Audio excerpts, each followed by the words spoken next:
नमस्कार, आपका स्वागत है जानो और मानो में। मैं अंजू व्याला, इंडिज़ाइनर वास्तुशास्त्री और न्यूमरोलॉजिस्ट आपका स्वागत करती हूँ। आज हम बात करेंगे मेन डोर या प्रवेश द्वार के बारे में। वास्तु में मेन डोर बहुत महत्व रखता है। ये एक एंट्रेंस डोर ही नहीं होता है, इसके साथ साथ हमारी लाइफ में बहुत सारी पॉजिटिव एनर्जी को भी ये अट्रैक्ट करता है। ये एक ट्रांजिशन एरिया होता है जो हमें आउटडोर और इंडोर से कनेक्ट करता है। आज के वीडियो में हम जानेंगे कि हमारा मेन डोर कैसा होना चाहिए वास्तु के अनुसार। तो आइए जानते हैं। मेन डोर बनाते टाइम हमें कुछ विशेष चीज़ों का हमेशा ध्यान रखना चाहिए। फर्स्टली हमें उसका मटेरियल का बहुत ध्यान रखना चाहिए। वास्तु के अनुसार वुडन डोर्स, लकड़ी के बने हुए दरवाजे बहुत ऑस्पिशियस रहते हैं। तो आप मेन एंट्रेंस डोर के लिए एक अच्छा थिक और सॉलिड वुडन डोर चूज़ कर सकते हैं।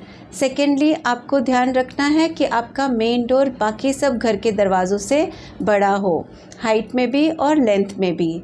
थर्डली आपको ध्यान रखना है कि वो 2 शटर वाला हो। वास्तु के अनुसार वो बहुत ऑस्पिशियस रहता है। अगर आपके मेन डोर पे सेफ्टी डोर भी है तो आप ये ध्यान रखिए कि दोनों जो फर्स्ट डोर है और सेकंड सेफ्टी डोर है उनकी हिंजेस एक साइड हो। और फोर्थली आप ध्यान रखिए कि वो क्लॉकवाइज खुलता हो। आप कोशिश करिए कि आपका मेन डोर इनवर्ट खुले। वो बेस्ट होता है कि हमारा मेन डोर हमेशा अंदर की साइड खुलना चाहिए। वैसे ही हमें ध्यान रखना चाहिए कि हमारे दरवाज़े के वहाँ पे चौखट हो, या हम बोलते हैं थ्रेशोल्ड होना चाहिए। और थ्रेशोल्ड का मटेरियल भी बहुत ज़्यादा अहमियत रखता है वास्तुशास्त्र में। थ्रेशोल्ड के लिए बेस्ट मटेरियल है वुड, बिकॉज़ वो नेगेटिविटी को अंदर आने से पहले ही एब्जॉर्ब कर लेता है। हमेशा अपने मेन डोर को क्लटर फ्री रखिए, नीट एंड टाइडी रखिए। अच्छे से वहाँ पे लाइट जलाइए। लाइट हम लोग घर में जलाते हैं, मगर हम कभी कभी ऐसा करते हैं बाहर लाइट लगाना या जलाना भूल जाते हैं। तो इसका विशेष ध्यान रखिए कि आपका मेन डोर हमेशा वेल लिटेड रहे। हमें हमारे घर का मेन डोर बहुत अट्रैक्टिव, वेलकमिंग और प्लेजेंट रखना चाहिए, ताकि हमारे घर में जो गेस्ट आए बहुत खुशी खुशी आए और बहुत सारी पॉजिटिविटी अट्रैक्ट हो।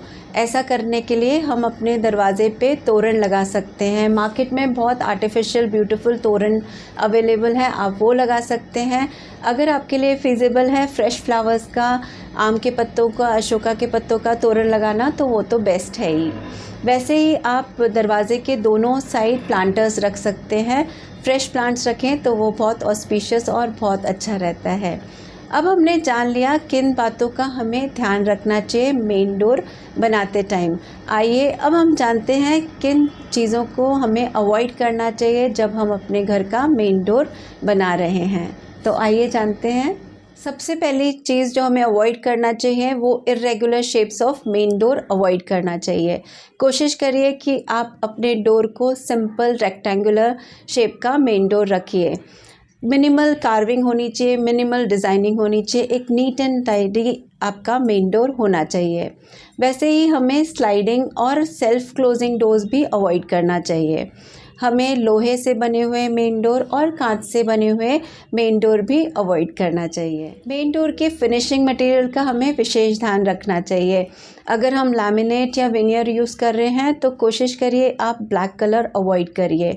आप लाइटर शेड्स यूज़ कर सकते हैं, पेस्टल शेड्स यूज़ कर सकते हैं, जो आँखों को और सबको बहुत डिसेंट और एक सोफिस्टिकेटेड लुक दे, वैसे आप कलर्स यूज़ कर सकते हैं। मेन डोर के आगे हमें हमेशा ध्यान रखना चाहिए कि कभी कोई मिरर प्लेस ना करें।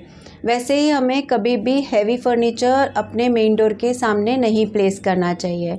हमें ध्यान देना चाहिए कोई इलेक्ट्रिक पोल तो मेन डोर के सामने नहीं आ रहा है, तो वो हमें अवॉइड करना चाहिए। वैसे ही कोई सेफ्टी टैंक तो नहीं आ रहा है मेन डोर के आगे, वो भी हमें प्लेसमेंट मेन डोर का करते टाइम विशेष ध्यान रखना चाहिए। जब भी हम अपने घर की इंटीरियर्स की प्लानिंग कर रहे हैं तो हमें ध्यान देना चाहिए कि अगर हम डुप्लेक्स बना रहे हैं या बंगलो बना रहे हैं तो मेन डोर के ऊपर कोई भी टॉयलेट्स नहीं प्लान करना चाहिए। इसका आप हमेशा ध्यान रखिए। अगर मेन डोर के आगे एक ब्लैंक वॉल आती है तो आप उसको ब्लैंक ना रखिए। मिरर्स और हैवी फर्नीचर प्लेसमेंट नहीं करना चाहिए, मगर आप छोटे छोटे उसमें डेकोरेटिव पीस लगा के उसको बहुत वेलकमिंग और प्लेजेंट लुक दे सकते हैं। लास्टली हमें हमेशा ध्यान रखना चाहिए कि हमारा मेन डोर हमेशा नीट एंड टाइडी रहे, उस पर कोई क्रैक्स डेवलप नहीं हो। उसके हिंजेस को हमें टाइम टू टाइम ऑयलिंग करना चाहिए ताकि कोई आवाज़ क्रिएट ना हो उसके ओपनिंग और क्लोजिंग पे। आशा करती हूँ आज का वीडियो आपको अच्छा लगा होगा। जो भी मैंने मेन डोर से रिलेटेड जानकारी दी है उसको आप ज़रूर उपयोग में लाएंगे और अपने मेन डोर को बहुत ऑस्पिशियस बनाएंगे ताकि आपके जीवन में वो बहुत सारी पॉजिटिव एनर्जी को अट्रैक्ट कर पाए और आपकी लाइफ खुशहाली से भर जाए। नमस्कार।